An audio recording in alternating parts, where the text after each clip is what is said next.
ஒரு ஏழை செருப்பு தைக்கிறவர் 20 வருஷமா கொஞ்சம் கொஞ்சமா காசு சேர்த்து தன்னோட ஹஜ் பயணத்துக்காக ரெடியானார்.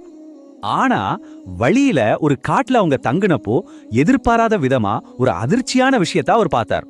செத்துப்போன ஒரு மிருகத்தோட கரிய ஒரு பெண் எடுக்கிறத பார்த்து அவரை அறியாமலேயே அவங்கள பின்தொடர்ந்து ஒரு பாழடைந்த வீட்டுக்கு போனார். நாங்க நபிகள் நாயகம் குடும்பம், ஆனா என் குழந்தைங்க பசியால சாக போறாங்க அப்படின்னு அந்த தாய் கண்ணீரோட சொன்னாங்க.